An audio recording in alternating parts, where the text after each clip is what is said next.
Alors en fait, oui, l'histoire a vraiment, je dirais, commencé en 2019 avec une réelle prise de conscience forte de la part du groupe AG2R Mondial de l'importance de rééquilibrer, enfin de bien équilibrer notre effort d'accompagnement et notre effort de formation entre ce que l'on nomme aujourd'hui les hard skills et les soft skills.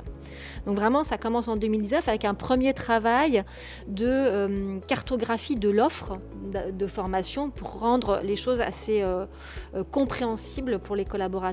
Et c'est intéressant parce que, en fait, ce que l'on a fait à ce moment-là, c'est d'avoir quelque chose qui soit plus facile à lire pour les collaborateurs. Et on a identifié effectivement les compétences sociales comme un des 3 piliers au niveau des soft skills. Donc on les a cartographiées avec les compétences sociales qui nous permettent effectivement d'être en lien avec les autres. Les compétences personnelles, où effectivement c'est comment je suis aussi en lien avec moi et comment je travaille sur moi et sur mon bien-être. Je pense par exemple à l'affirmation de soi, donc ça peut être par exemple une compétence.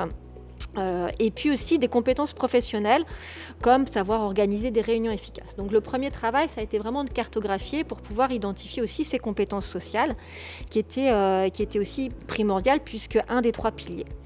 Et puis, on a eu le souhait d'aller un cran plus loin et tout à l'heure, Elsa a parlé de réflexivité et effectivement d'installer des réflexes de réflexivité, ça fait un peu pareil, mais voilà, de pouvoir vraiment permettre ça au sein du groupe par une démarche d'accompagnement.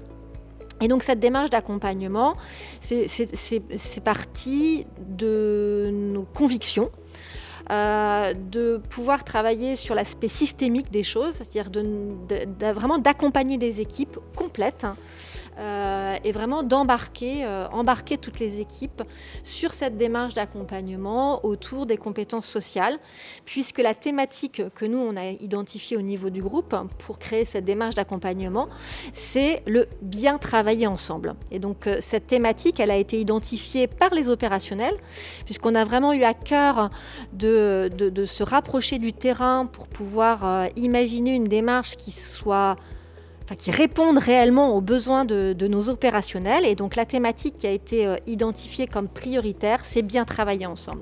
Donc on est vraiment complètement en lien avec ce qu'on évoque là aujourd'hui, de cette importance d'être en lien. J'ai beaucoup aimé la notion de soutien social perçu. Ça, je pourrais vous expliquer comment finalement cette démarche d'accompagnement, elle permet à chacun de percevoir ce soutien social. Et donc, on a, dans cette démarche-là, qu'on a imaginée avec plusieurs étapes, on s'est aussi attaché en termes d'apprentissage, à respecter le modèle du 70-20-10, où effectivement, il y a une partie de théorie, donc, qui va être assez légère. Il va y avoir une partie de relations sociales, d'échanges, et une partie d'action.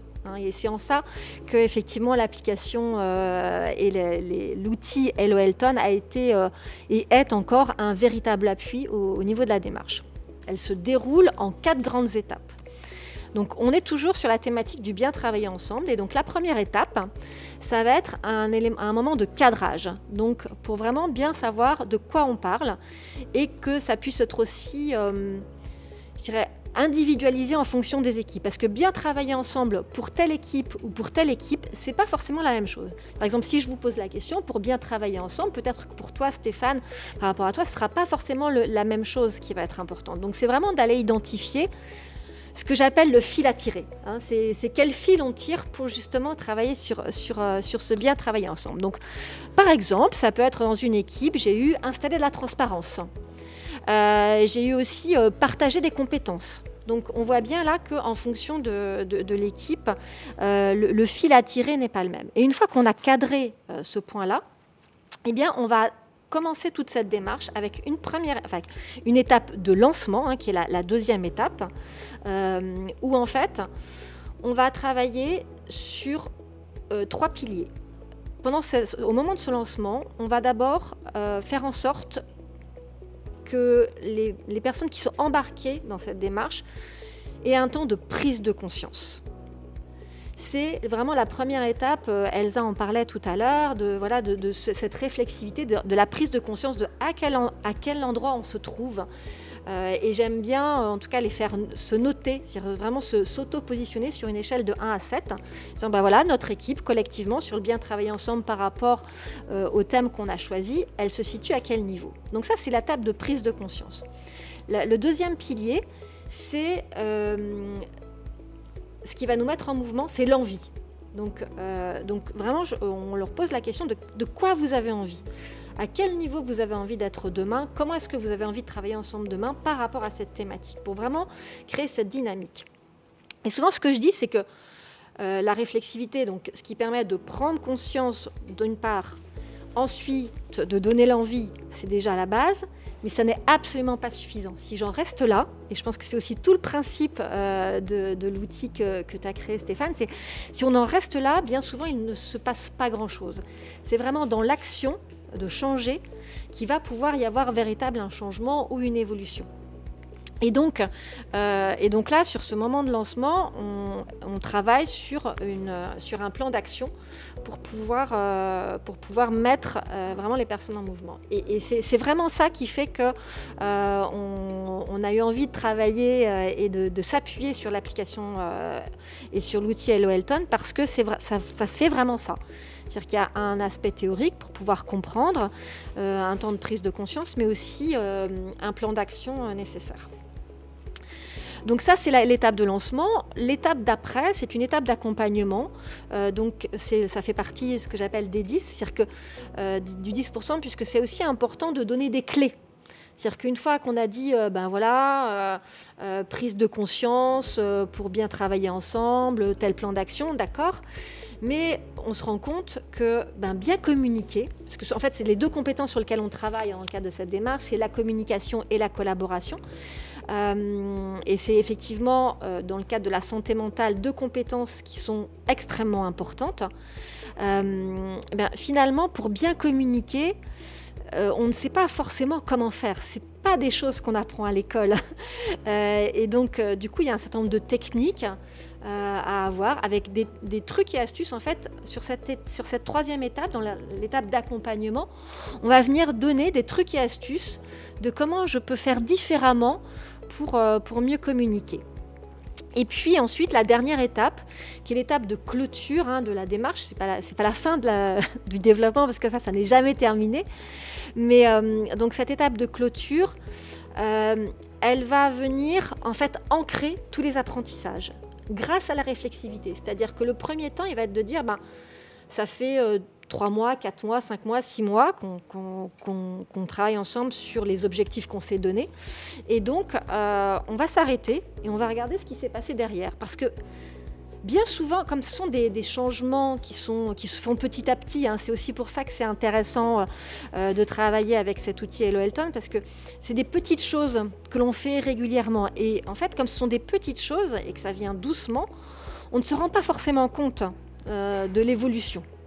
Et donc, ce temps, au bout de, mettons, 6 mois, parce que la temporalité n'est pas la même d'une équipe à l'autre, on s'adapte à la temporalité qui est la bonne pour l'équipe. Et donc, quand on s'arrête et qu'on regarde derrière, on se dit « Ah oui, finalement, il s'est passé ça, et puis on observe ça. » Et c'est vraiment des temps de, pareil, on continue, de prise de conscience. Et ça permet vraiment de venir ancrer les évolutions et les changements.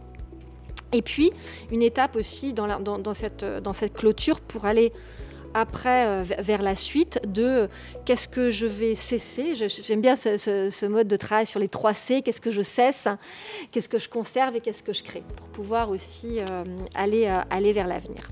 Et donc tout au long de ce processus, on invite chaque individu à venir travailler individuellement. Et c'est ça qui est intéressant aussi dans cette démarche, c'est qu'il y a cette partie individuelle, donc avec Hello Elton, mais aussi cette partie collective, puisque ce sont des temps collectifs que l'on anime. Voilà, je suis assez passionnée, donc j'ai terminé. Mais on t'écoute avec passion également, hein, je pense que c'est le cas pour tout le monde.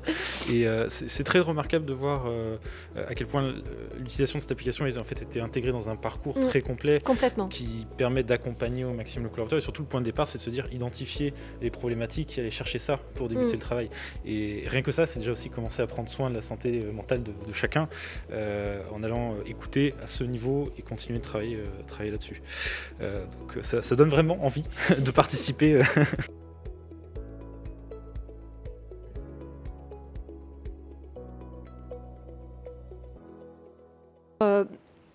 Effectivement, cette démarche, on l'a entamée il y a maintenant un peu plus d'1 an.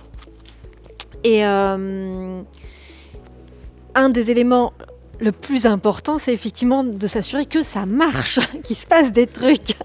Donc on échange très régulièrement avec les managers et pas plus tard qu'hier, j'ai échangé avec un manager justement et qui me disait, je le cite, hein, que c'est la meilleure action rapport qualité-prix qu'il ait pu faire sur 2021 parce que ça a vraiment transformé les relations entre les membres de son équipe.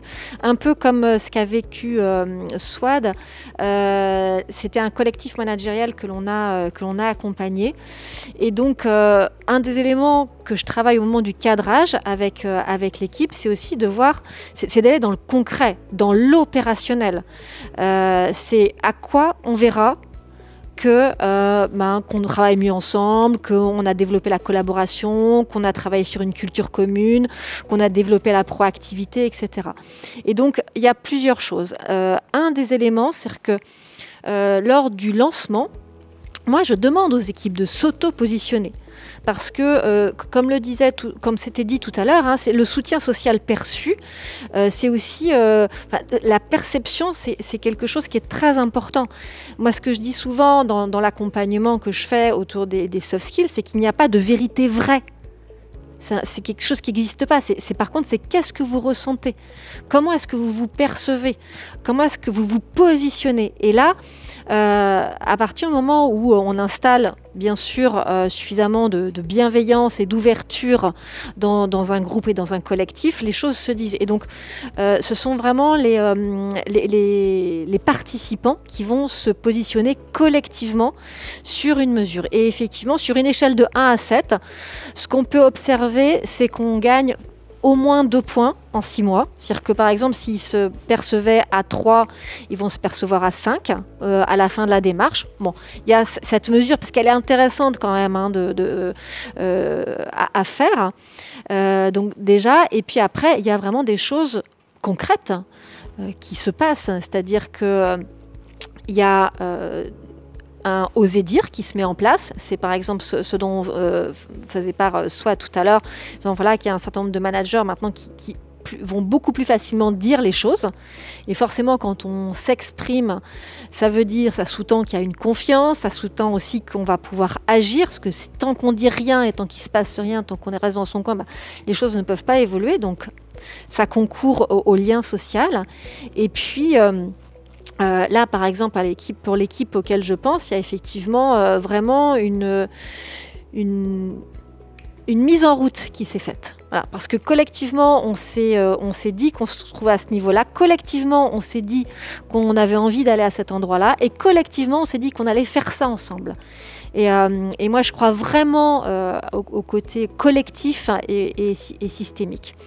Donc, il y a à partir du moment où on a un engagement managérial, vraiment, il se passe des choses extrêmement concrètes dans les partages, dans la fluidité, dans la rapidité des échanges et donc quelque part dans le traitement des problèmes et à un moment donné, dans l'efficacité opérationnelle. Ça vient vraiment concourir. Moi, je dis souvent, on ne se trompe pas, hein, on est bien dans la recherche de la performance hein, quand on travaille aussi sur les soft skills.